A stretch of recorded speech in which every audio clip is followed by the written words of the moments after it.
ஒரு நாட்டில் ஆகச்சிறந்த வளம் அறிவு வளம் தான். அந்த அறிவு வளம் வகுப்பறை, அறிவை வளர்க்கும் கருவறையா இருக்கா, வர்த்தக அறையா இருக்கா, வியாபார அறையா இருக்கா?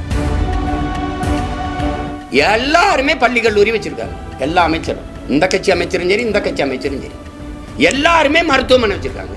அப்ப எப்படி அரசு மருத்துவமனை தரம் உயரும்? அப்படி போய் அரசு பள்ளி கல்லூரி தரம் உயரும்? அப்ப முதலாளிகளின் லாப தேவைக்கே எல்லாம் உருவாக்கப்படுது. போக்குவரத்து தனியார் நடத்திடுவார், சிறப்பாக நடத்திடுவார். சாலை மின் உற்பத்தி விநியோகத்தை தனியார் சிறப்பாக நடத்திடுவார். இந்த அரசு கிட்ட கேளுங்களேன், 9 லட்சம் கோடி கடன் இருக்குல்ல, இந்த கடனை வாங்கி நாட்டு மக்களுக்கு செஞ்ச நலத்திட்டம் ஒண்ணே சொல்ல சொல்லிடுங்க. பெஸ்ட், வேர்ல்டு பெஸ்ட் எஜுகேஷன் கொடுத்துட்டேன். இந்த வேர்ல்டு பெஸ்ட், அது எவனுமே எனக்கு கிட்ட அப்படி மெடிக்கலை கொடுத்துட்டேன் மக்களுக்கு. ஏழைக்கு பணக்காரனுக்கு எவனுக்கு கிடையாது. ₹1 1 கோடி மருத்துவரை அப்படி கொடுத்துருக்கேன். அப்படியே தான் சொல்லுங்களேன். இந்த நாட்டில் அறிவை வளர்க்கும் கல்வி சரி. ஒரு நாட்டில் ஆகச்சிறந்த வளம் அறிவு வளம் தான். அந்த அறிவு வளம் வகுப்பறை, அறிவை வளர்க்கும் கருவறையா இருக்கா, வர்த்தக அறையா இருக்கா, வியாபார அறையா இருக்கா? இந்த நாடு எதை நோக்கி செல்லுது? யார் இதை பற்றி பேசுகிற? இந்த கட்சி ஆட்சிகள் கவலைப்படுமா?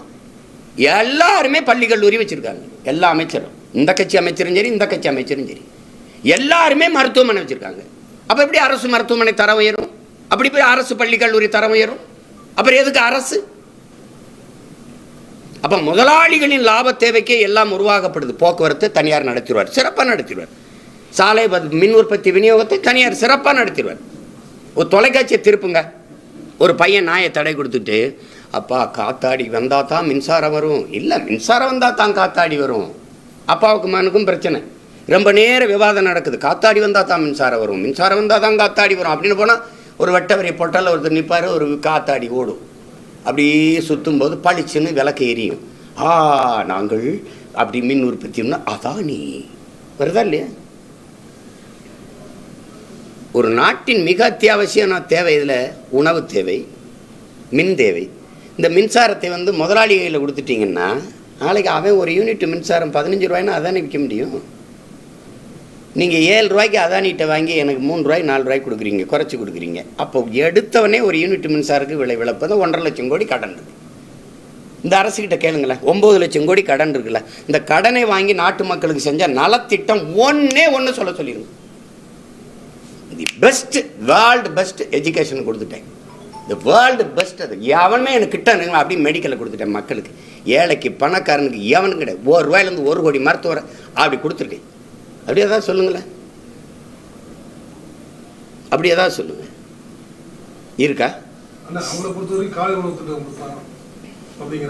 இப்படி பாருங்களேன், அண்ணன் இப்படி கேட்குறேன், ஒரு காலையில் சாப்பிட்டு கூட பள்ளிக்கூடம் வர முடியாத அளவுக்கு தான் வறுமையில் என் பிள்ளைகளை வச்சிருக்கீங்களா? 60 வருஷம் ஆண்டு, 60 வருஷம் ஆண்டு.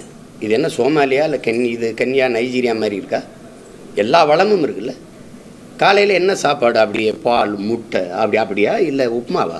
7 நாள் 5 நாள் உப்புமாவா இல்லையா? தம்பி நெஞ்சில் கை வச்சு பேசணும். நீ உப்புமா கம்பெனி நடத்திக்கிட்டு இருக்க நீ, அப்படியா? ஒரு இடத்துல சரியா சொல்லுங்க. ஆவின் பால் விற்குதுல, எல்லாரும் நீங்கள் படித்தவங்க தானே. ஆவின் பால் அரசு விற்குதுல, மாடு அங்கே இருக்கு, அங்கே இருக்கு. குஜராத் உத்தரப்பிரதேசத்தில் ஒருத்தன் 1 லிட்டரில் 500 லிட்டர் பாலா வேதிப்பொருளை வச்சு கெமிக்கலை வச்சு தயாரித்து விற்றாங்கிறது 20 வருஷம் கண்டுபிடிக்காமல் இப்போ கண்டுபிடிச்சிருக்கீங்க. அங்கே நடக்கிறது தானே இங்கே நடக்குது.